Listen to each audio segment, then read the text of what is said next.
13 h sur la 7 TV. Bienvenue si vous nous rejoignez. Voici les titres de cette édition. Le démarrage donc du dialogue national sous la houlette du président de la République, Bassirou Diomaye Diakhar Faye. Plus de 700 membres des forces vives de la nation se sont donné rendez-vous hier au centre de conférence Abdou Diouf de Diamniadio. Pendant une semaine, les participants à cette concertation nationale vont se pencher sur le système politique sénégalais. Face au dialogue national convoqué par le chef de l'État, une partie de l'opposition réplique avec un contre-dialogue dénommé « Dialogue alternatif et citoyen ». Ces opposants s'insurgent contre la gouvernance de PASTEF. Ils accusent également le régime en place d'avoir reçu un financement venant de la Côte d'Ivoire et du Mali.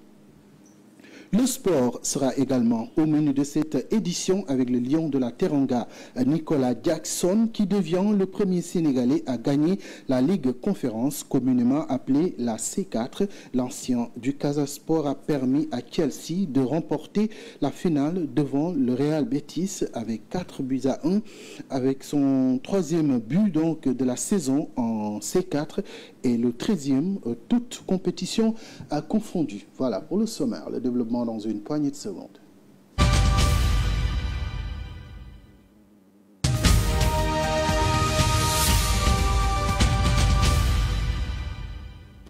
Bonjour et bienvenue à toutes et à tous. Journée nationale du dialogue. Le coup d'envoi est donné hier à Diamniadio, au centre Abdou Diouf, conférence Abdou Diouf de Diamniadio sous la présidence effective du chef de l'État Bassirou Diomaye Diakhar Faye. Système politique sénégalais, tel est le thème soumis à la réflexion de plus de 700 participants composés d'organisations politiques, de l'opposition, de la société civile, des syndicats ainsi que d'autres organisations socio-professionnelles. Durant une semaine, ils vont donc discuter autour de trois thématiques majeures, à savoir la démocratie, la liberté, droits humains et processus et réforme donc institutionnelle. Suivons donc ce reportage de deux de nos envoyés spéciaux hier à Diamniadio, à savoir Mamadou Kanté et Amadou Kébé.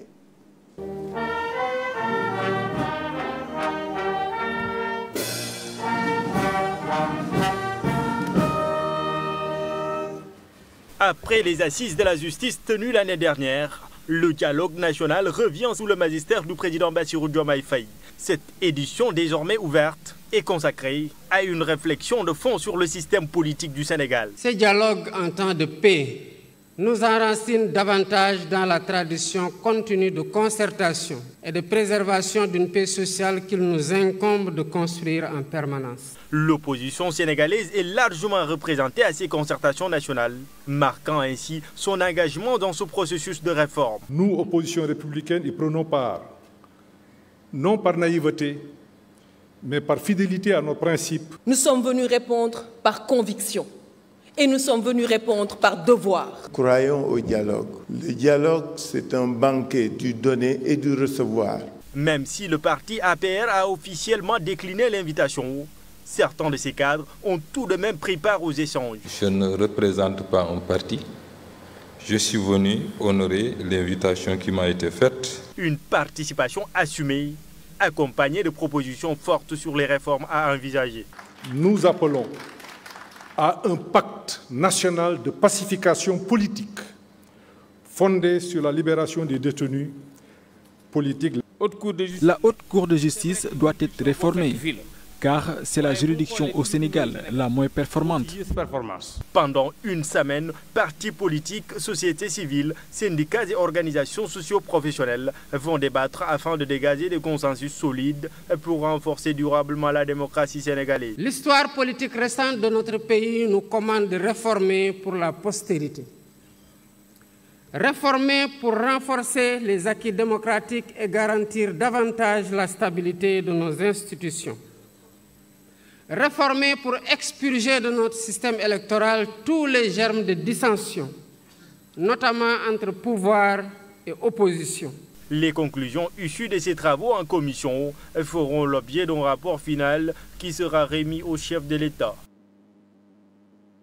Dialogue national, Madani Kane, leader de la coalition Debout, était de la partie. Il estime que ce rendez-vous ne doit pas être juste un dialogue de plus. Il faut, selon lui, des consensus forts et applicables au sortir de cette rencontre. Voici ses propos. Ce dialogue ne soit pas un dialogue de plus. Il faut qu'à l'issue de ces concertations, qu'on puisse avoir des consensus forts et qu'au-delà d'avoir des consensus forts, que ces consensus puissent être appliqués. Je pense que c'est important. Le Sénégal a eu plusieurs séries de dialogues, d'assises, de journées, de concertations. Des conclusions ont toujours été formulées par d'éminents experts. Mais le problème du Sénégal, c'est qu'on ne les applique pas. Donc la première attente, c'est qu'on puisse vraiment aller vers la mise en œuvre de ces décisions qui vont émaner de ces consultations. La deuxième attente très forte, c'est que ce dialogue ne soit qu'une étape vers autre chose, une étape vers d'autres dialogues sur des sujets beaucoup plus prioritaires à mon avis, tels que les questions économiques. Nous savons que le Sénégal traverse, je dirais, une crise économique actuellement. Au-delà des crises économiques, c'est la crise des valeurs, c'est beaucoup de choses. Donc que ce dialogue-là ne soit qu'une étape vers d'autres discussions sur d'autres sujets qui intéressent la vie et la survie de notre nation. Alors, dans ce dialogue, les difficultés que traverse la presse ont bien été mises en exergue par plusieurs intervenants lors de la cérémonie d'ouverture. L'opposition, tout comme la société civile, ont défendu les causes des médias. Certains ont dénoncé la suspension de médias par le ministre de la Communication et des Télécommunications, qui est, selon eux, une violation de la Constitution, tandis que d'autres ont déploré les condamnations et arrestations d'acteurs des médias. Amadou Ba et Aly Ngouille Ndiaye, figures importantes de l'opposition, ont profité de leur temps de parole pour alerter sur certaines dérives qu'ils considèrent contraires aux principes de l'état de droit et de la démocratie. L'ancien Premier ministre dénonce une restriction de la liberté de la presse. Les journalistes, des chroniqueurs sont convoqués, parfois détenus pour avoir fait le travail. Abordant dans le même sens, l'ancien ministre de l'Intérieur, lui, dénonce les arrêtés du ministère de la Communication visant à restreindre l'activité de certains organes de presse. On parle de liberté. L'article 11 de la Constitution stipule que pour créer un organe, on a besoin d'aucune autorisation. On a récemment vu le ministre de l'Intérieur suspendre des organes. C'est une violation de la Constitution. Prenant la parole au nom des communicateurs traditionnels, Abdoulaye Mbaye Pekh en a profité lui aussi pour rappeler au chef de l'État le rôle joué par la presse sénégalaise dans l'avènement de la nouvelle alternance politique.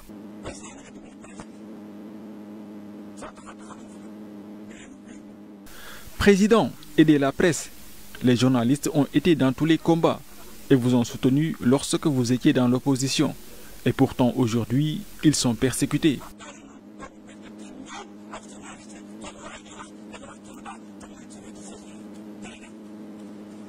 La suspension de médias accusés de ne pas répondre aux exigences administratives du Code de la presse par le ministre de la Communication agite le débat public depuis des mois. Cette décision constitue pour beaucoup une violation de la Constitution et une atteinte à la liberté de la presse.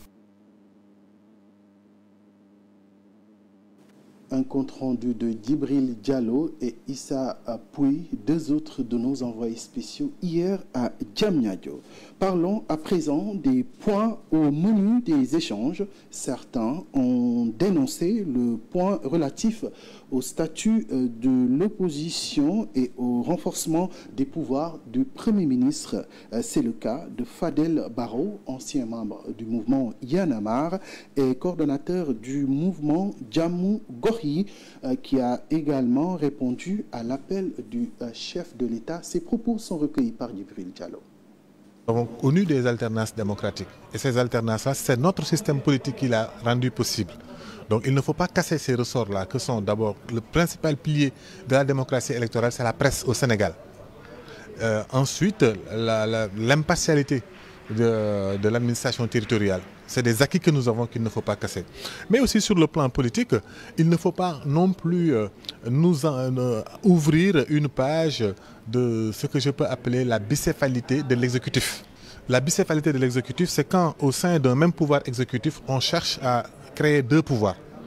Un pouvoir pour le Premier ministre, un pouvoir pour le Président, et eux, tous les deux appartiennent au même pouvoir exécutif. Il y a aussi d'autres points qui m'inquiètent et qui font que je suis présent à ce dialogue, c'est le statut du chef de l'opposition. C'est une aberration. On ne le voit dans aucune démocratie qui se respecte. Pourquoi aller statuer sur un numéro 2 alors que nous avons élu avec beaucoup de confiance un numéro 1? Une fois que les élections sont finies, les candidats sont finis. Les élections, c'est fini. Les partis politiques, s'ils veulent s'organiser, ils n'ont qu'à aller s'organiser et se préparer pour mieux revenir. Pourquoi on va consacrer un numéro 2 alors que peut-être que dans 2 mois, le numéro 3 sera plus performant que le numéro 2? Est-ce que Sonko, en arrivant au pouvoir avec Diomaye, était le numéro 1 de l'opposition? Il faut laisser le dialogue, il faut laisser les populations et la classe politique aller dans leur propre compétition. L'État n'a absolument rien à voir là-dedans. Ce sont simplement les politiciens qui veulent encore capter les ressources pour encore garder des privilèges. C'est des conneries qu'on ne laissera pas passer. Au moment où le président de la République, Bassirou Diomaye Faye, invite toutes les forces vives de la nation à Diamniadio dans le cadre du dialogue national, une partie de l'opposition a elle décidé donc de tenir un contre-dialogue dénommé dialogue alternatif et citoyen. Une occasion pour eux de revenir sur la gouvernance de PASTEF. Ils accusent les autorités en place d'avoir reçu un financement venant de la Côte d'Ivoire et du Mali. Moussa Mané et Papis Dem ont couvert ce contre-dialogue. Ils sont au nombre de 8 organisations, partis politiques, mouvements citoyens à se réunir en ce jour solennel consacré au dialogue politique, pendant que le chef de l'État lance l'ouverture à Diamniadio. Ici à Dakar, ces acteurs ont à leur tour décidé d'organiser un contre-dialogue dénommé le dialogue alternatif et citoyen. Depuis le mois de juin 2024, le pouvoir actuel refuse de publier les statistiques sur la dette publique. Ils sont en train de s'endetter à vitesse exponentielle sans pour autant rendre compte aux Sénégalais, alors que c'est une obligation. Je leur défie, ils ont omis volontairement de publier les rapports sur la dette publique. Ce qui est anormal, et j'en appelle à la vigilance de tous les Sénégalais, parce que ces gens-là, il faut les recadrer, il faut les contrôler, il faut les encadrer, parce qu'ils sont en train de faire du n'importe quoi. Ceux qui sont au dialogue ne savent pas que déjà, la majorité a organisé les commissions à sa guise. Ils ont déjà nommé ou choisi les présidents des commissions, ils ont choisi les 2 assesseurs qui vont les accompagner. Ils ont choisi les rapporteurs de chaque commission en dépit de toute considération, en dépit de toute consultation de l'opposition. Ce qui se passe à Diamniadio est un dialogue purement accentué sur la politique, soutient-il. Aucune question sur l'économie.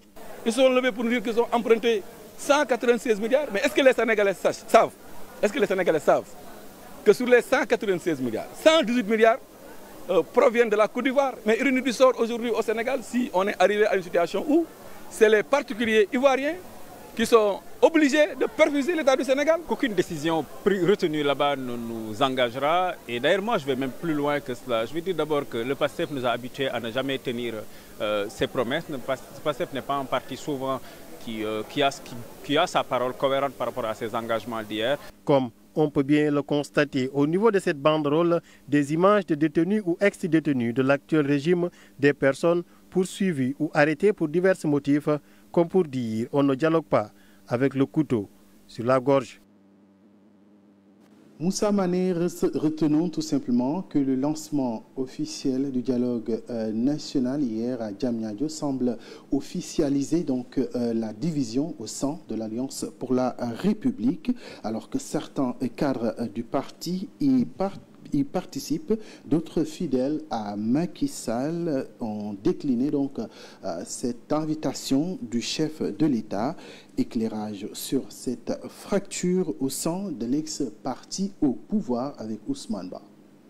Le dialogue national convoqué par le président Bassirou Diomaye Faye cristallise les tensions au sein de l'APR, où une scission de plus en plus manifeste oppose partisans du renouvellement et fidèles à l'orthodoxie de Macky Sall. Contre toute attente, Abdoulaye Daouda Diallo, ancien ministre de l'Intérieur et poids lourd de l'APR dans le Fouta, a choisi de participer au dialogue national. Longtemps considéré comme un fidèle de Macky Sall, sa décision marque un tournant et relance les spéculations sur sa volonté de se repositionner dans la scène politique post-électorale. Il n'est pas le seul. Abdoulaye Seydou Sow, ancien ministre de l'Urbanisme, a confirmé sa présence aux côtés du président Faye. Son entourage évoque une démarche de responsabilité républicaine. Aliou Dembourou Sow, autre figure notable de l'APR, a également décidé de prendre part aux discussions malgré les réserves de sa formation politique. En revanche, la ligne dure, fidèle à Macky Sall, reste fermement opposée au dialogue. Cette branche du parti, qui continue de suivre les consignes de l'ancien président, est conduite par Abdou Mbow et El Hadj Omar Youm, anciens ministres et figures influentes de l'appareil de l'APR. Ces responsables jugent le dialogue national non prioritaire. Ils dénoncent une tentative de mise à l'écart de leur formation sous couvert d'un processus prétendument inclusif. Selon plusieurs sources internes, cette ligne reste dominante au sein du directoire national du parti. Néanmoins, la participation de certaines figures historiques du parti crée un malaise croissant et oblige l'APR à envisager une recomposition de ses équilibres internes. Le dialogue national agit ainsi comme un révélateur des lignes de fracture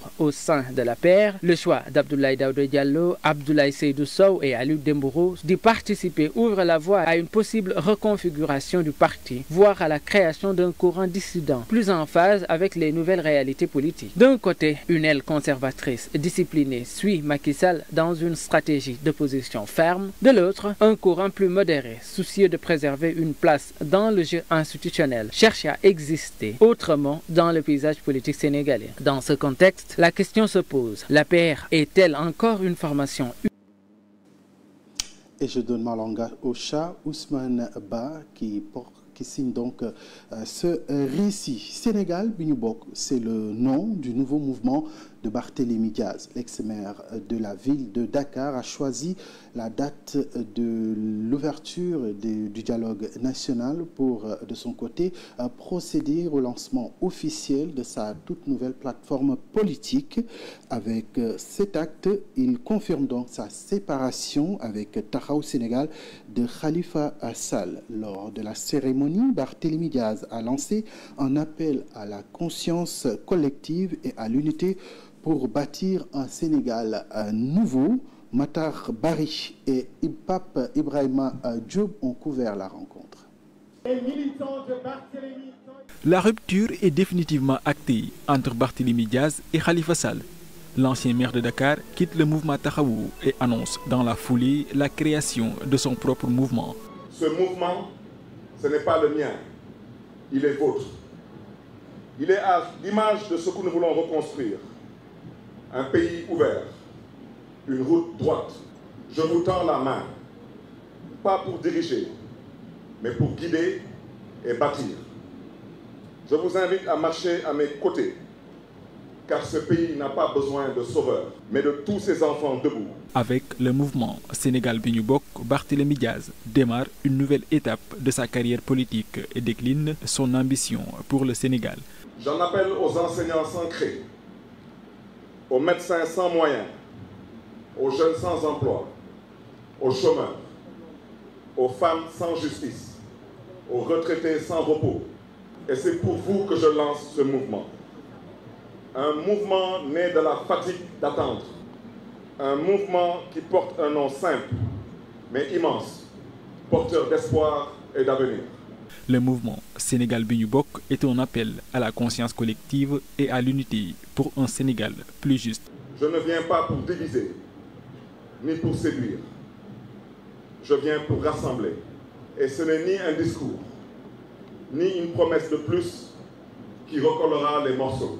Je suis venu ce soir, non pour dominer un peuple, mais pour faire entendre un appel du cœur, un appel de lucidité, un appel de sérénité, mais surtout un appel de responsabilité.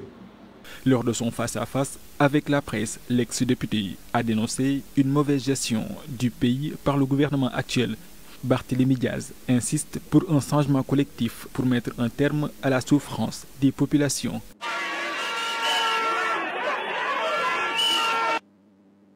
Restons toujours dans ce chapitre réservé à la politique en marge de la cérémonie de lancement du Forum Invest in Sénégal. Le Premier ministre Ousmane Sonko, abordant le partenariat avec le Fonds monétaire international, avait affirmé que même si l'institution de Bretton Woods n'a pas fait de décaissement depuis 1 an, l'économie du pays reste debout. Des informations balayées d'un revers de main par l'ancien ministre et non moins membre de l'opposition, Pape Malick Ndour. Ce dernier évoque 1178 milliards qu'aurait reçu le gouvernement de l'extérieur. Il est au micro de Moussa Mané.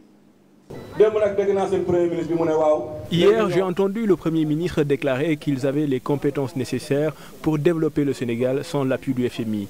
C'est faux. Je le défie. Dans le budget 2024, ils ont reçu 1178 milliards de francs CFA de financement extérieur. Si ce que je dis est faux, qu'ils portent plainte contre moi pour diffusion de fausses nouvelles. La vérité, c'est qu'ils continuent à vivre sous perfusion extérieure. Et je les défie. 1178 milliards. Allez, on parle de toute autre chose. Assurer une souveraineté alimentaire au Sénégal, c'est l'objectif que se fixe le Club des investisseurs du Sénégal. C'est dans cette optique que l'organisation a signé une convention avec les fermes de la Teranga, ouvrant ainsi la voie à la mise à disposition des terres destinées à la culture fourragère et à l'alimentation du cheptel. Nous voici réunis pour les besoins de la signature d'une convention entre notre société CIS Agro et les fermes de la Teranga. Par-delà son aspect protocolaire, elle souligne une véritable avancée dans la concrétisation de nos ambitions pour l'autosuffisance alimentaire au Sénégal.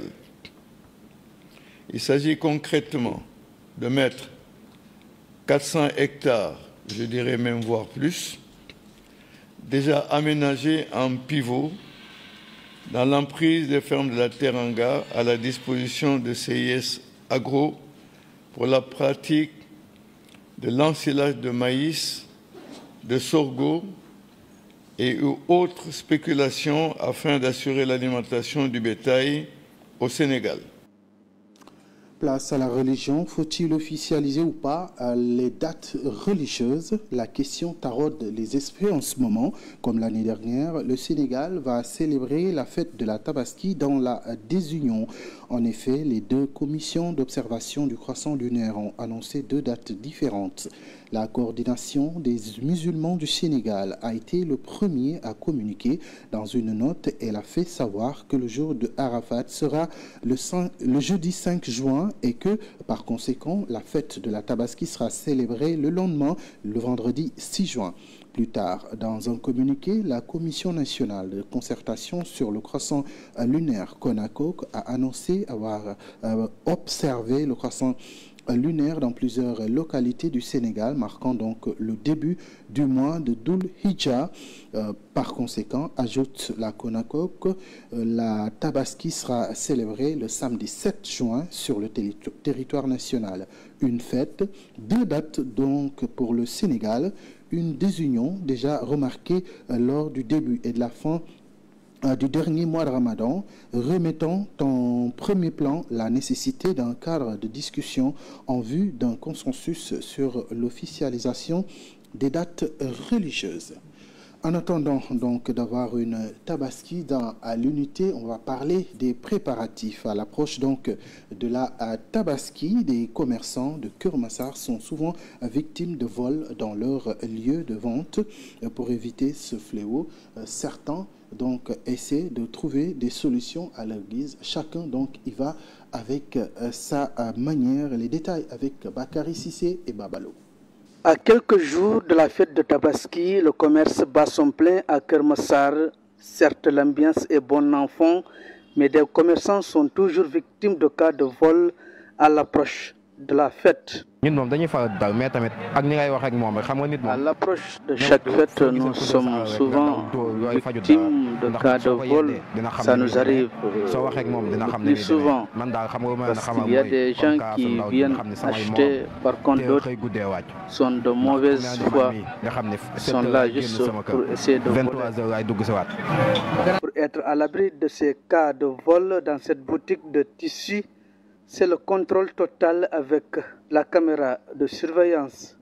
Caméra bi su ko génnee ñu xam ku ko moom dañ koy téye ba mu ñëw ñu jox ko des fois nit saat fàtte fi téléphone am yu mel noonu dañ ko koy jox des fois client ñëw fay ca fayul yooyu yëpp dañuy arrière caméra bi xool moo tax caméra bi am solo trop.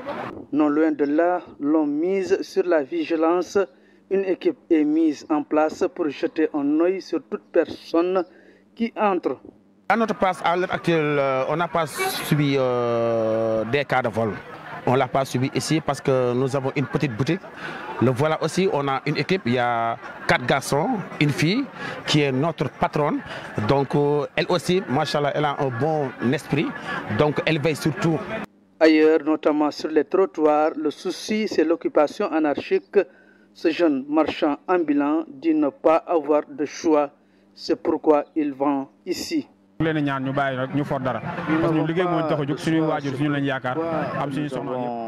installés sur les trottoirs pour vendre. Mais que faire?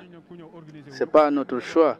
Nous sommes obligés parce que nous sommes soutiens de famille. Nous voulons avoir quelque chose, surtout à l'approche de cette fête.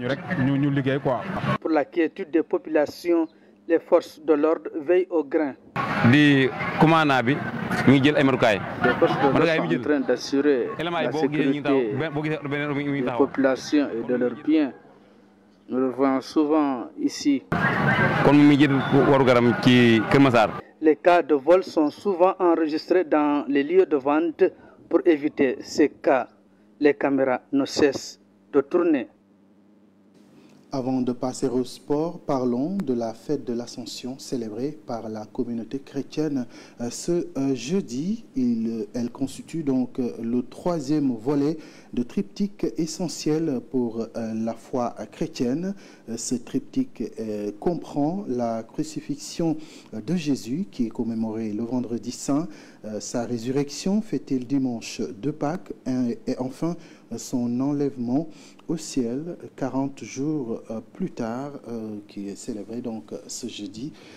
Voilà, nous allons donc passer au sport. Et nous parlons d'un lion de la Teranga qui honore son pays. À l'issue d'une finale passionnante mercredi, Chelsea a inscrit son nom au palmarès de la Ligue Conférence aux dépens du Real Betis 4-1.